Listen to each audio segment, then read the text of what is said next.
दोस्तों, आज की सबसे पहली और बड़ी खबर। भीषण सड़क हादसे में झारखंड के 5 लोगों की दर्दनाक मौत। ग्रेटर नोएडा के यमुना एक्सप्रेसवे पर एक बार फिर बड़ा हादसा हुआ है। तेज रफ्तार अज्ञात वाहन की टक्कर से एक कार के परखच्चे उड़ गए। इस दुर्घटना में कार सवार झारखंड के 5 लोगों की दर्दनाक मौत हो गई, जबकि कुछ लोग घायल बताए जा रहे हैं। सभी इको वैन पर सवार होकर दिल्ली से झारखंड जा रहे थे, तभी यह हादसा हो गया। हादसे का शिकार हुआ परिवार झारखंड का रहने वाला बताया जा रहा है कि यमुना एक्सप्रेसवे के 0 पॉइंट से लगभग 25 किलोमीटर दूर रबुपुरा थाना इलाके में शुक्रवार की देर रात इको वैन में किसी दूसरे वाहन ने जोरदार टक्कर मार दी। हादसे के बाद कार अनियंत्रित होकर सड़क किनारे पलट गई। घटना की खबर मिलते ही मौके पर पहुंची पुलिस ने सभी को हॉस्पिटल में एडमिट किया, जहां डॉक्टरों ने 5 लोगों को मृत घोषित कर दिया, जबकि अन्य घायलों का इलाज जारी है। पुलिस ने सभी शवों को कब्जे में लेकर पोस्टमार्टम के लिए भेज दिया है और मामले के जांच में जुट गई है। बता दें कि पुलिस ने मृतक के परिजनों को घटना की जानकारी दे दी है। हादसे की खबर मिलते ही मृतक के परिजनों में कोहराम मच गया और उनका रो रो कर बुरा हाल है। उधर कोडरमा से बड़ी खबर है। गोलगप्पा खाने से बीमार हुए 40 लोग। झारखंड के कोडरमा में गोलगप्पा खाकर 40 लोग फूड पॉइजनिंग का शिकार हो गए हैं। इनमें 30 बच्चे भी शामिल हैं। इन्हें इलाज के लिए अस्पताल में एडमिट कराया गया है। इनमें से कुछ की हालत बेहद गंभीर बताई जा रही है। मीडिया की खबरों को माने तो कोडरमा की लोकाई पंचायत के गोसाई टोला और बलरोटांड गांव में शुक्रवार की शाम एक दुकानदार ने घूम घूम कर गोलगप्पे बेचे। गोलगप्पे खाने के कुछ ही घंटे बाद अधिकतर लोग उल्टी और दस्त की शिकायत करने लगे। मीडिया की खबरों को माने तो शुक्रवार देर रात से शनिवार सुबह तक जिले के सदर अस्पताल में एक एक कर 40 लोग इलाज कराने पहुंचे। कुछ को प्राइवेट हॉस्पिटल में एडमिट कराया गया।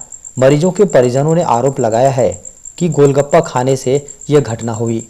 बता दें कि गुपचुप खाने से बीमार बच्चों की संख्या अभी बढ़ने की संभावना है, क्योंकि इलाज के लिए बच्चों का अस्पताल में आना अब भी जारी है। इमरजेंसी में तैनात चिकित्सक लगातार हालात पर नजर बनाए हुए हैं।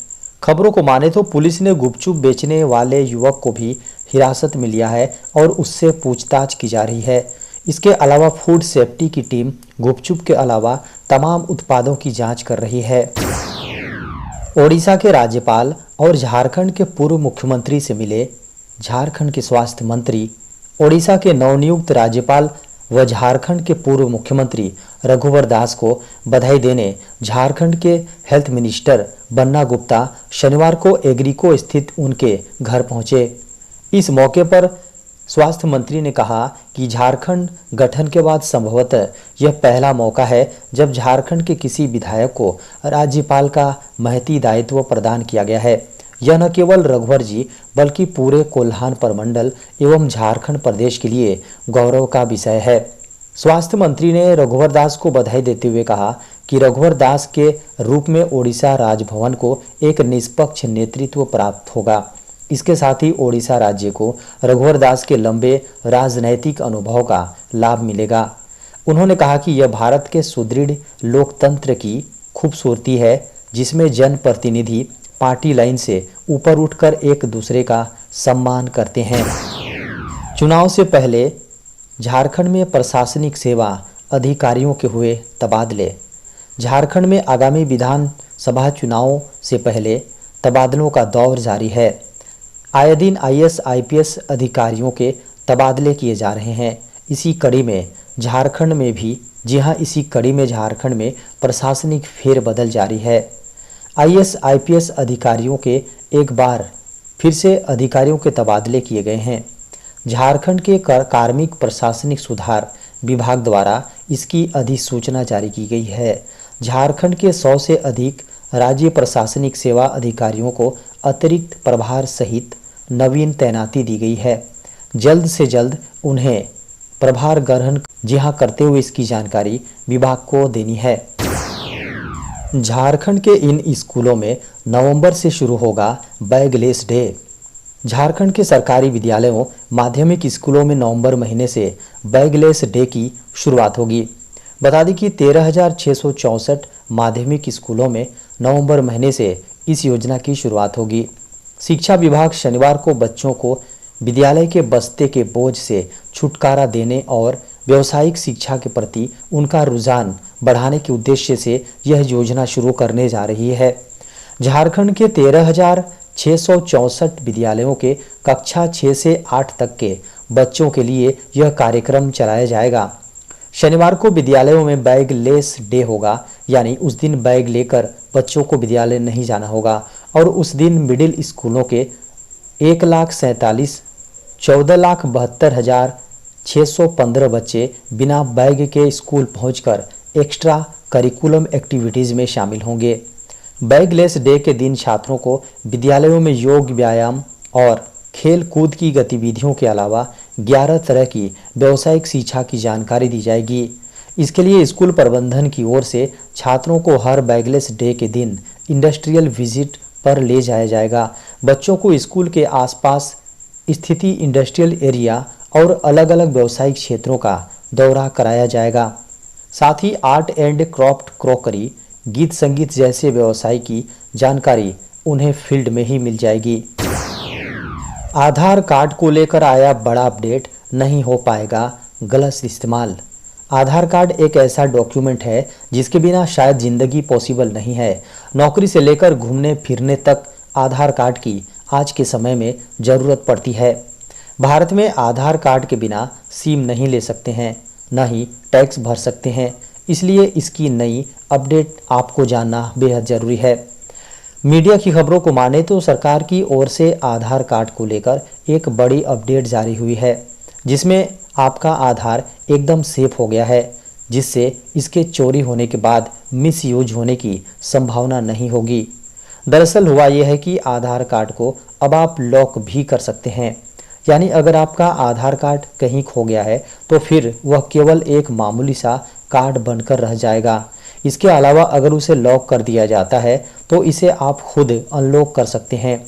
ये लॉक करने का आसान तरीका भी बताया गया है। लेकिन अनलॉक, जी हाँ, अनलॉक करने की प्रक्रिया केवल आधार सेंटर पर जाकर ही किया जा सकता है।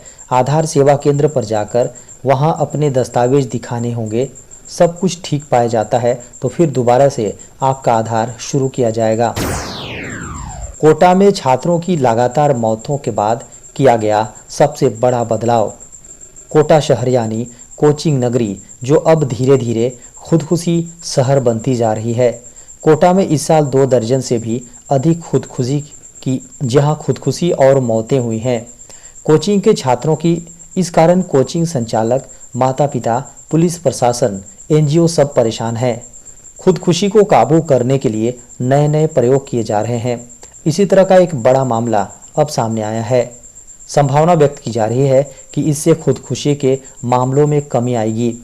दरअसल कोटा जिले में लगभग 2000 से ज़्यादा छोटे बड़े कोचिंग हैं। इनमें पढ़ने के लिए हर वर्ष लगभग 2 लाख बच्चे देश भर से यहाँ जाते हैं। वे डॉक्टर और इंजीनियर बनने का सपना लेकर पहुँचते हैं, लेकिन उनमें से कुछ का यह सपना सरकारी अस्पतालों के मुर्दा घर में रखी गंदी टेबलों पर लाश बनकर टूट जाता है। इसे ही काबू करने के लिए कोचिंग में हाजिरी के पैटर्न को बदलना शुरू कर दिया गया है। इसके लिए पुलिस और प्रशासनिक अधिकारियों, डॉक्टर्स, कोचिंग संचालक और एनजीओ के पदाधिकारियों की बैठक हुई।